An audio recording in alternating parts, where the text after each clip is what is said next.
Hello. Hi. How's everybody doing?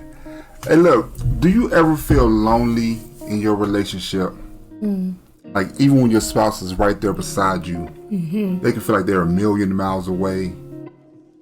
What you may suffer with, or you may be experiencing, is what we call intimacy abandonment. We're going to talk about that tonight on this episode. Hello, this is Vincent. And Valerie Woodard. And on this episode of Couples Pursuit, we're going to discuss being lonely in your marriage or in your relationship. Is that you? Or is it your spouse? Let's talk about that. Let's talk about that. One of the maybe the worst feelings or disheartening feelings in a relationship is being with your spouse but feeling like utterly alone. Like you're right beside them, but you don't feel that connection. You don't feel that passion. You don't feel that the intimacy is what we call. Right. It's supposed to be about spending the rest of your life with your boo. You know. Yes. Spending the rest of your life with your best friend. Yeah. But yet we're at this place right now where they kind of seem like they connect with other people more than they connect with you. Yeah. Or they don't even really connect with anybody. That's another situation. Right. But we're in this place right now, and we don't really know what to do about it. And we just kind of coined the phrase intimacy abandonment because it's like we're desiring for their intimacy, but they're desiring for the connection and to be close to them. But I'm not feeling it. Right. You know? And it could be that one person or the other has withdrawn themselves from the relationship for whatever reason, which is one of the reasons why we coined the phrase communication camp, because the issue is that we need to learn how to communicate with one another in a better way. And sometimes that communication is verbal, sometimes it's written, sometimes it's it should always be with listening, but sometimes it's nonverbal in the body language, in the time that we spend together, how you feel when you're close to one another, how much you share or don't share, how much you communicate about things other than the logistics. Good morning. What time are you going to work today? What time will you be back? Can you pick up the kids? We have this meeting, et cetera, et cetera. The necessary or the required conversations. What is really going on with you and your spouse? Are you the spouse who is withdrawn? Do you know that you are? And do you know why you are? Are you approachable? Has your spouse asked you, are you okay? And when you say yes or no, are you being honest about that? Wow, yeah. Or are you coveting your feelings or covering your feelings? If you are that person who feels that way, your spouse may feel lonely in the relationship. If you have a habit of communicating with one another, you have had a pattern of talking, of looking each other in the eye, of experiencing intimacy and intercourse without trouble. Wow. Because intimacy is not intercourse. Intimacy can lead to intercourse, but it is not. Intimacy doesn't mean sex. That's right. And okay. we're talking about that, the connection, the things that gave you butterflies in the beginning, that you want to always be with them, you talk to them, you can share them, you can discuss your dreams, your interests, your goals for your life, for your life and your spouse's, your children, if you desire to have children. Yes. They felt that pull. You could be at work and at 3:00 in the afternoon, and it's like, wow, I wonder what they're doing right now. Yeah. And you could be in the house and then just drop what you're doing and just go over to the person, just give them a hug or a pat on the butt but anyway, that's his thing. You can. It's that you, and all of a sudden you discover that like that's missing now. Or maybe not all of a sudden. Well, because here's true. the thing. Sometimes it is all of a sudden and you think, well, wow, something's different. And then you begin to probe into that, or you don't. And then the wall builds. Well, he hasn't said anything to me. I wonder if something's wrong. Well, let me ask him. He said no. So I'm going to go back over here and just do what I'm doing. Or maybe when I asked, she said, why do you keep bothering me? I said nothing is wrong. Leave it alone. Or they don't say leave it alone, but you get the nonverbal leave me alone. And then you become comfortable with that. And let's talk about different types of loneliness, okay? Or abandonment. What was the phrase you said? Intimacy abandonment. Yeah. Okay. Is it situational or is it relational? What I mean by that is there's some occurrence that's happened in your marriage that's caused this change in your sharing, your closeness, your intimacy. Let's say, for instance, has there been a medical issue, right? And this person may not be present to be intimate. You know, they may be stressed, they may have anxiety, they may be have been incapacitated in some way, and they may be medicated. They might feel like they can't perform, and so why even get myself or ourselves in a situation where you can get emotional, aroused, and so it's like it's best, maybe easier for them, for their self-esteem, instead of kind of like, okay, well, I'm just going to distance avoid intimacy because intimacy might lead to intercourse, and I'm not able to do that. That's very real and very true.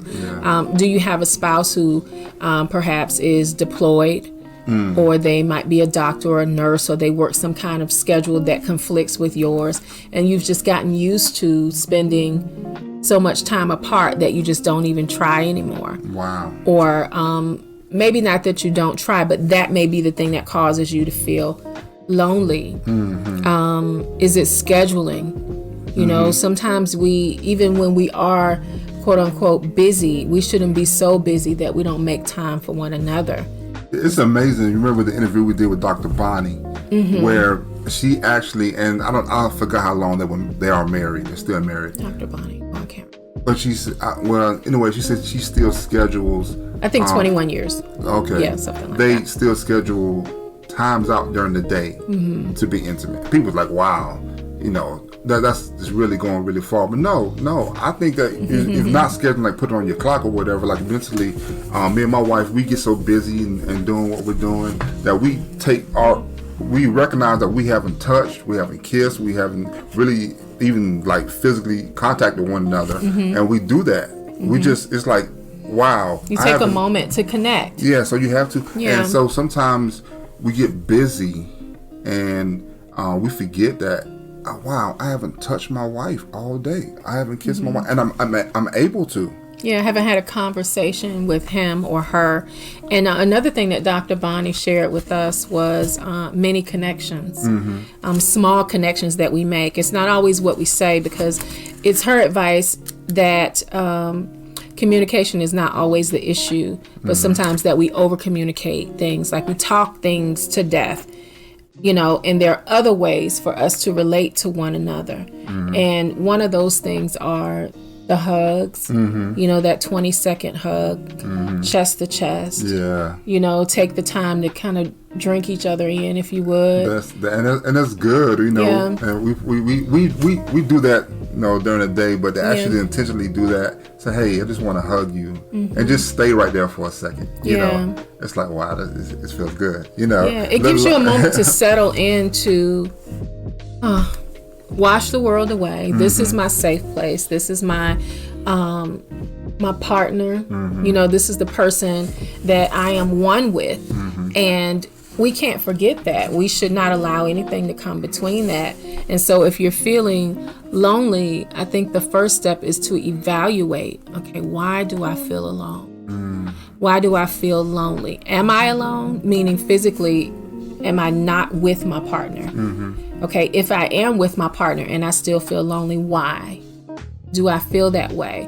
Am I making the best use of my time?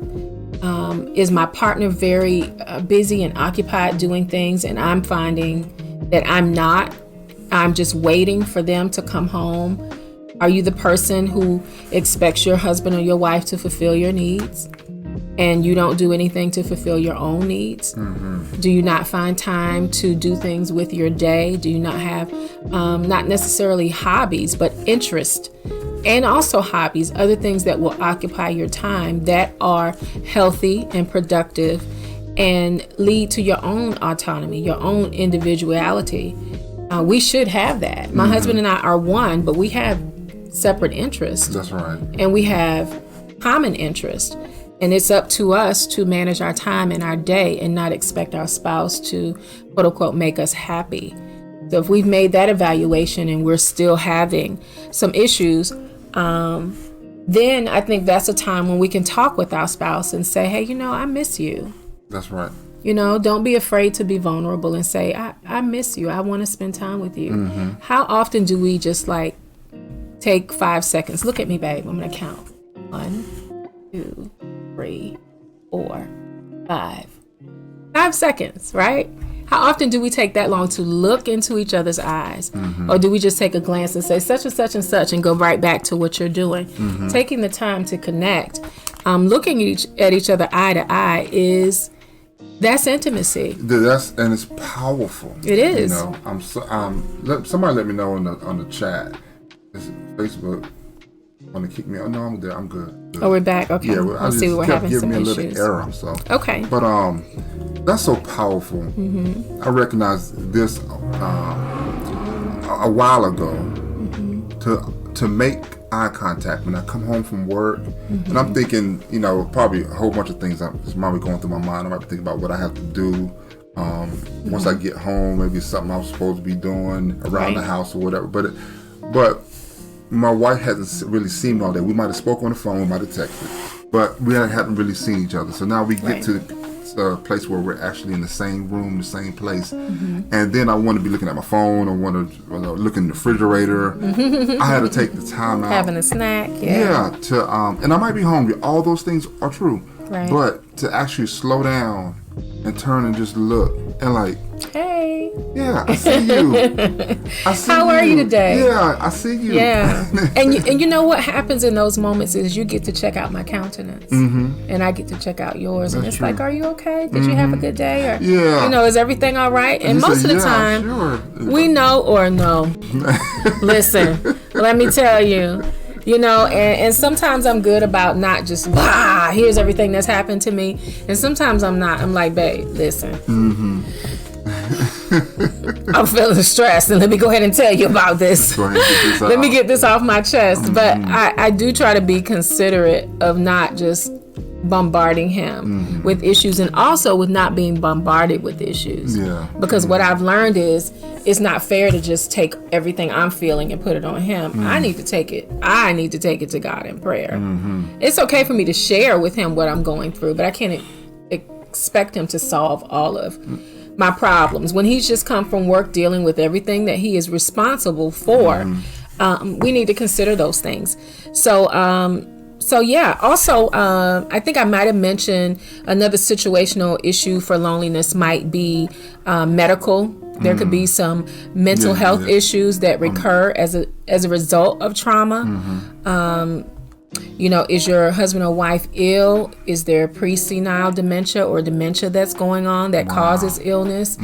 And although we haven't experienced that, we know and love people who have experienced it. And sometimes, it's good to talk to someone. I'm sure that there are support groups for certain kinds of, illnesses or loved ones of those who are ill. And is that loneliness? Is it periodic?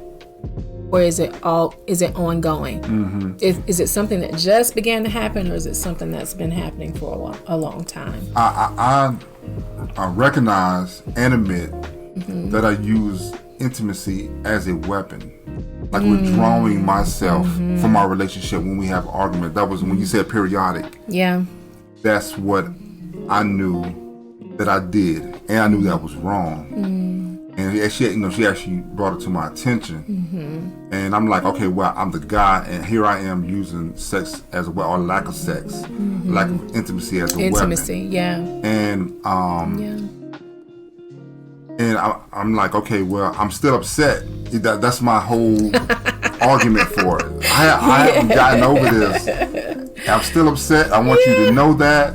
And so, and I did, and I had to recognize that we never are able to heal past whatever hurt we're going through by withdrawing ourselves from the person that we love.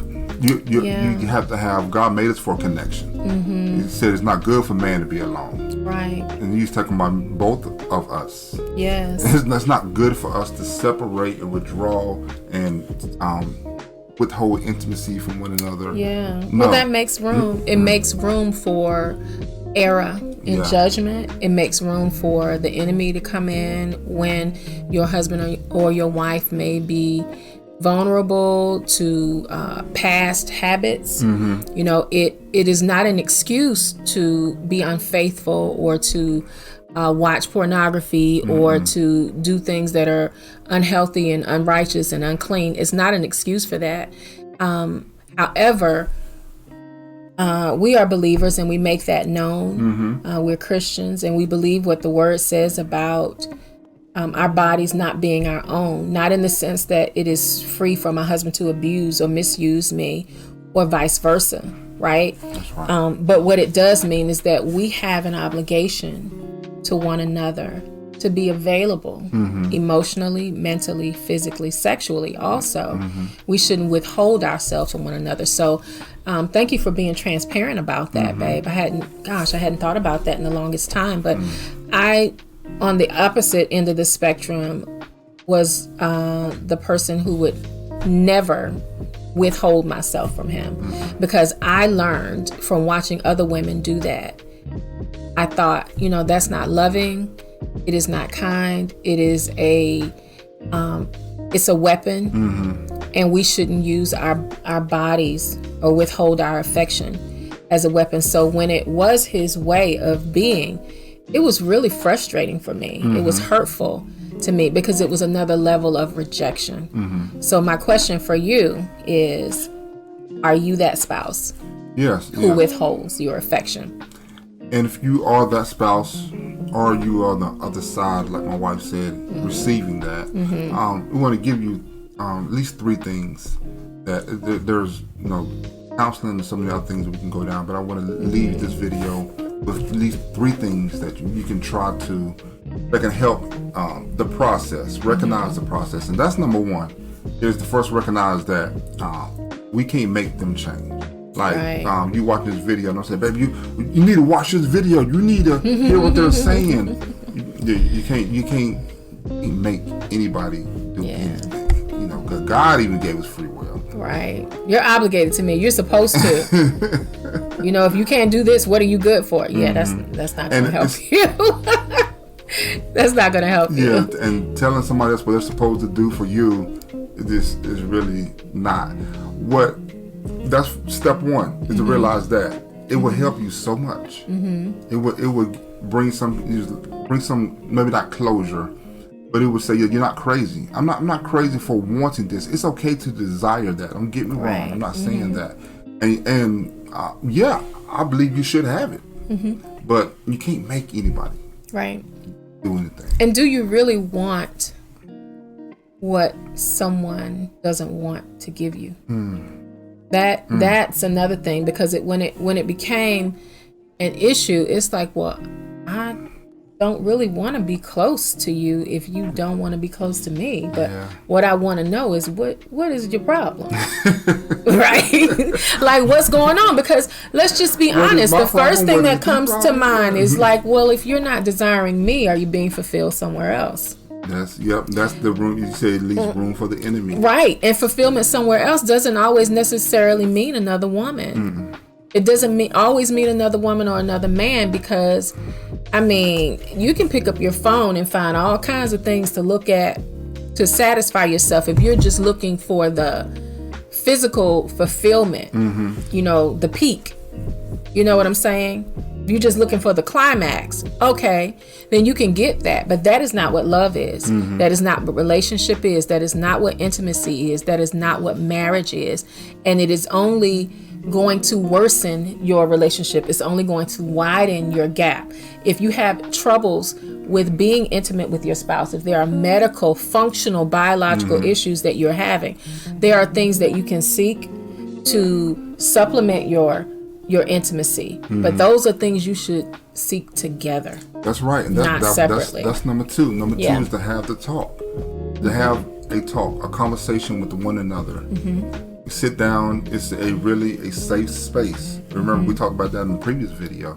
To develop a place where we can have a safe space. This is not about what you are doing and what you did to me. This is, can we discuss? We have an issue. Yes, can we discuss? It was important for us to get to a healthy place. Can we discuss? Because like my wife said, there are some physical things that can be addressed. You know, men suffer from low testosterone sometimes.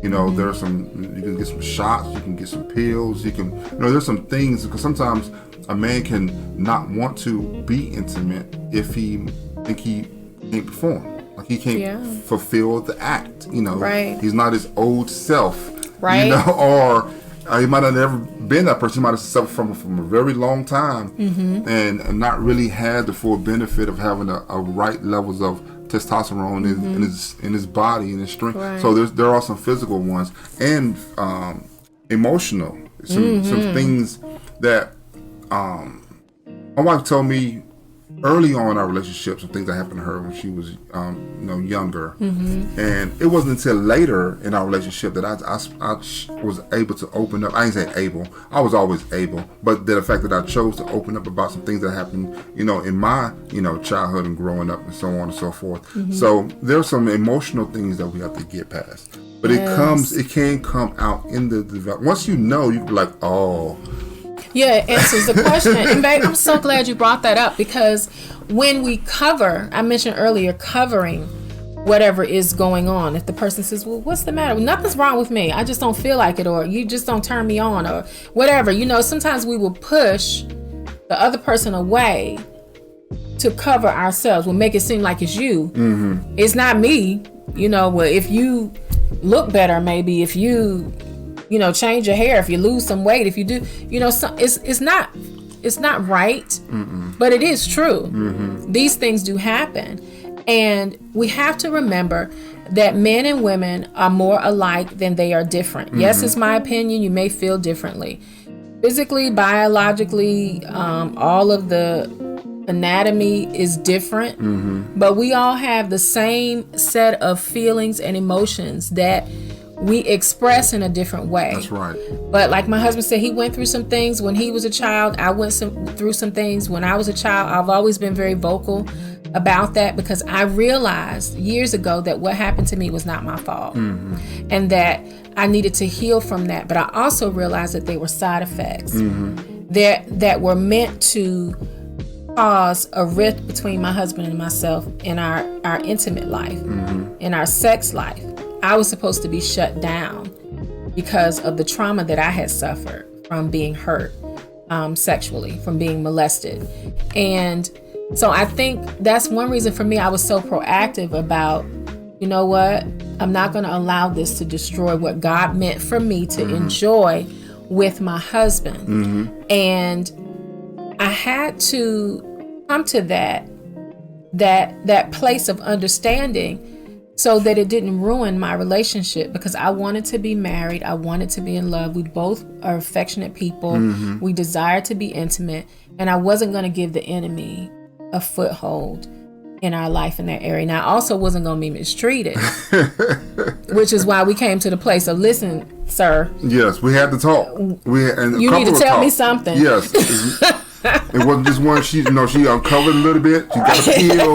The first conversation. Then the next one, she got another one. I'm just like, okay, she gonna keep. Yeah, I'm not gonna give up. I'm not gonna, because you need to tell me something. Because I want to open up. I'm like, okay, I'm gonna try. Here I go. Nothing. It's nothing. It's not really nothing. It's something. It's something. I just don't feel like it. It's here it go. So yeah, she just kept coming, and I urge you to do the same thing. Yes. To have the conversation, have the safe space, open up, discuss, not just talk so you can say what's on your mind. Right. And then that person was like, okay, wow, that's a lot to digest. But it's a conversation, because they have something to, like my wife said, we both have the same emotions. We just express them different. Yeah. And that comes out also in intimacy. I think people desire for connection. Yes. And how we receive that or give it is in different ways. Yeah. And that leads us to, you talking about opening a room to the enemy. To that third point is prayer. Yeah. the power of prayer. That's why we host a Bible study on Wednesday nights. And if you haven't joined us on Wednesday nights, I urge Please you to do so. Yeah. We give biblical fundamentals, foundational, informational teachings that can help faith, you about faith, about Jesus, about the Word and what it says and what you're promised, and how you can have a deeper relationship with God, because we're so busy for our spouse. Imagine if we're too busy for our spouse, we're probably saying that we're too busy for God. And so you have to set times like that Wednesday nights, those prayer nights, those prayer mornings, and have a prayer and tell God what you desire. God, my husband or my wife, we're going through this. It doesn't feel right. I don't really know what's going on. They don't open up to me. What can I do? Reveal to me what I can do to get them to share more with me, or reveal to me what I can do to show more emotion, show more intimacy.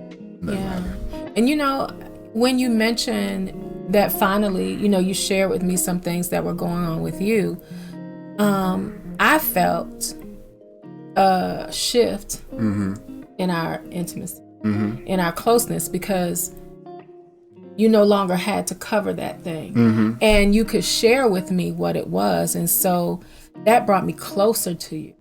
It made me more sensitive to you. It made me more aware of who you were and how you were and how you might feel, because we didn't do a whole lot of talking about it, but it spoke volumes to me.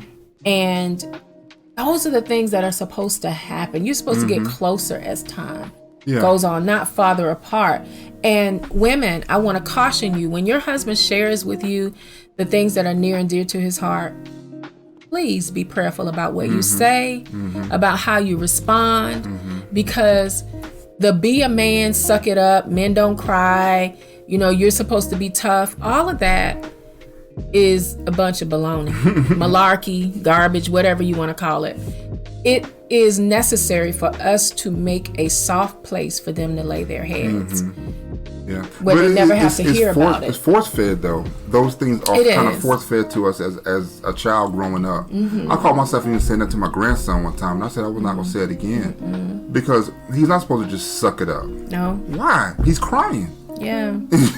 He has an issue, whatever it is. He's hungry, wet. I don't know what it is. He wants his toy. He thinks he deserves the toy. I don't know, but he has an issue. Let's talk about the issue. Don't just suck it up. Stop crying. Be a man. No, won't say that again. Let's figure out what's going on. Help them to, in a healthy way, be able to experience and express how they feel. Okay. It's so great that we share that. We kind of took a little bit of a sidebar, but before we leave, I want to share what I shared before was some situational issues that may attribute to loneliness or abandonment of intimacy or affection in a marriage. But some other things might be like a lack of effort. Is your spouse not interested? Are you not interested anymore? Wow. And why?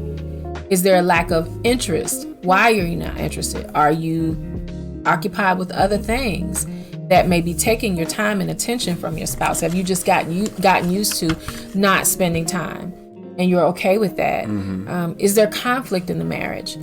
And with conflict, some people manage differently. I've heard people talk about this, and I just can't relate to the anger intimacy. I'm not interested in that. People who get angry and they feel like, well, when we fight, it's just better. Oh, okay. No, y'all can have that. No, thank you. This is how we make up. No, thank you. Is there complacency? Like I said before, have you just gotten used to it? What are your expectations of your spouse? Are you expecting them to be someone else? Are you expecting them to fulfill desires that you had in a previous relationship?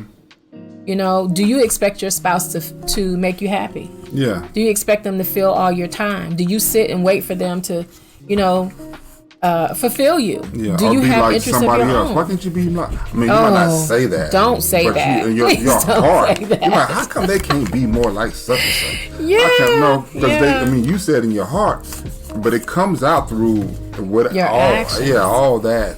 And so, I mean, really, your husband is your husband. He's the person that you fell in love with. Yes, I'm saying your husband. Like my ministry to the men, but your spouse is your spouse, and that's the person that you married to. That's their wholeness. Our job is to make each other better. We are to simulate what Christ has done for the church. Yeah, he came down here. He gave us all, and we are the bride, and we are to give back to Him, and to the Father we present ourselves. Right. And God, and Jesus was so happy about that. He said, "I'm so happy that I have not lost one." Right. He's proud about that fact. So a marriage is supposed. It's a symbol of that here on earth. We're supposed to pour out into each other wholeheartedly, not holding anything back.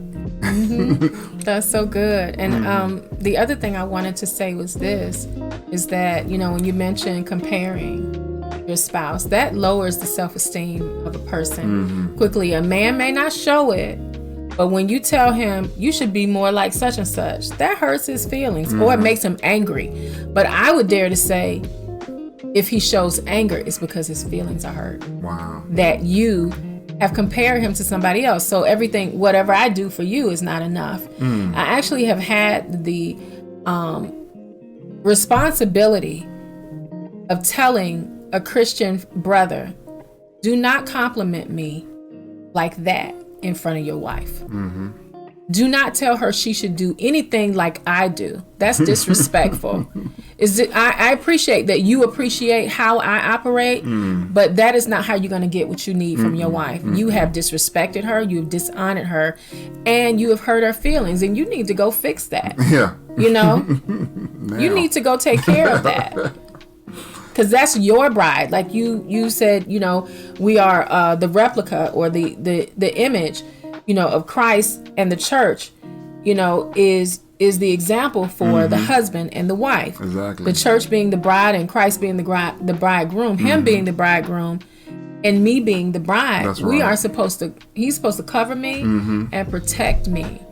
And with that covering and protection, I yield myself to him in submission. He submits to God. I submit to him. That doesn't make me subject to him. That's right. It makes me submissive to him. It's the mission. The mission. We're not. I surrender to the mission. Our person. Yeah. But it's the mission. Right. We have an ordinance. We have direction. We have. Okay, we're going. We're getting into Bible study now. So we love the Lord. We do. Please leave a comment about a video if you watch. Yes. Any nuggets that might have dropped in your heart or in your spirit. We would love to know them. We'd love to read them. We'd love to share them. Yes. And we know that communication is an issue for a lot of marriages. It's one of the leading causes of divorce when you have ineffective communication. Yeah. So we have developed a course, a masterclass on effective communication. And I'll leave a link below. Please go check it out. It's free. The masterclass is free. I'd urge you to check it out, either alone or with your spouse. But it'll bless you because we made it from our hearts. We made it out of 21 plus years that we've had ineffective. We've done everything. Trial and error. All kinds of communication except for effective communication. Yeah. And we have put all of that, most of it, Some of it, into this, in this video. So please go check it out. Click the link.